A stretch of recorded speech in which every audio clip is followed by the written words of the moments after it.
going on, everybody? Calais, they always talk about kind of winning through adversity. How much adversity do you think this team was facing today?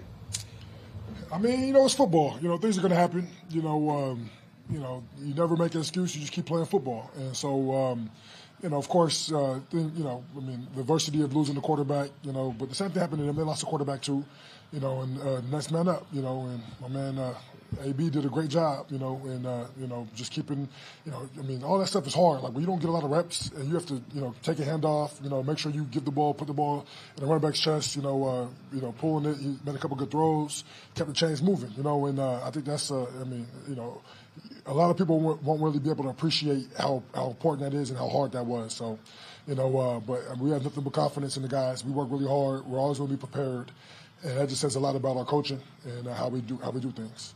You take us through the block field goal. What enabled you to block that kick? Yeah, speaking of coaching, Coach called pretty much an audible. Chris Horton came to me on the sideline, and it was like, "Hey, I'm gonna switch it up. I know we didn't practice it, but I want you to get in the A gap and and kind of try to swim on the snapper." And we did it last year against them, but I haven't worked on that since last year. But it was a good call. He kicked the ball. Right, I had a good chance to get up there and get it. Got my left hand on it, and it was a good feeling. Calais, you've been here a few years, but this is your first win in a Ravens-Steelers game. How does that feel? And good to get that monkey off the back. Yeah, it feels great. I've been hearing all week. You're not a Raven until you beat the Steelers. And that meant something to me. I take great pride in just being in this rivalry. Being a part of this team, and seeing the guys that came before us, the old vets. Seeing T. Suggs video, seeing Ray Lewis talking, all the hype highlight tapes and the good videos, get us ready for this game. I was getting chills on my back.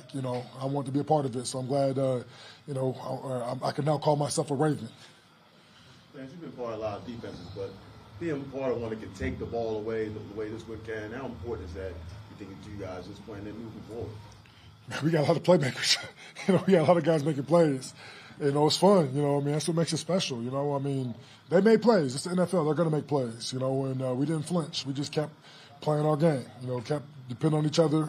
Being there for each other. And when you have different guys making plays like that, man, it's huge. And so, I think that's been really who we've been all year. I don't know where we at in the turnover battle, but we got to be pretty high up there. And so.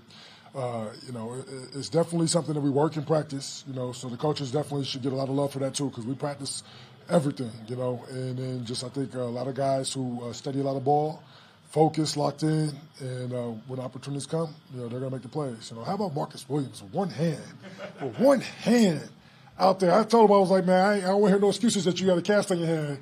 If it comes your way, you better catch it. So afterwards, he found me. He was like, I told you. I told you. Calais, you hear a lot about. You're tied with the Bengals, top of the division. And you hear a lot of people talking about the Bengals. They've beaten the Chiefs, they've beaten the Titans. Where do you think? Do you guys feel like you're being overlooked a little bit, even though you're at the top of the division? We got a chance to show who we are and what we can do each and every week. Whether we're being overlooked or under, wherever it is, it doesn't really matter. We get a chance to show it each and every week. And so as long as we keep playing good football, when it matters, we'll be where we're supposed to be. Last one here. We got a good look at JK in the practice the past couple of weeks. Is this about what you expected, considering what you laid eyes on? I know JK's a beast. Did I expect what he did today? I can't sit here and lie to you. I did not expect it like that. I knew he was going to have a good game. But wow, I told him he put the team on his back. The way he was running that ball, his vision, his stop and start, getting north and south, running hard, literally making defenders pay every time he touched the ball. And, I see him, he's been wanting to get on the field ever since, when he was first on PUP and he was trying to return. He's been hungry, just itching to get on the field. And you can see that desire in him. And I'm like, take your time, make sure you're healthy, but you see the heart and passion he plays with. And then after, the second thing he had to do, getting surgery in his knee cleaned up again and getting back on the field, that's tough, to go through that kind of stuff mentally is very tough. But, it shows you what kind of person he is, man. He has a lot of heart, and it showed today, man. He was dang near in tears, just see it, on the sideline, you know, he wanted the ball. He wanted to go out there and just make his plays. I told him, man, hey, you know, everybody knows when you see somebody who's hungry like that, you know, and, you know, to watch him do what he did today, it was special. Now, I told him also, got to keep it going, you know. I need it every week. You know, it's the standard now. I appreciate it, Calais. Take it easy. Thank you.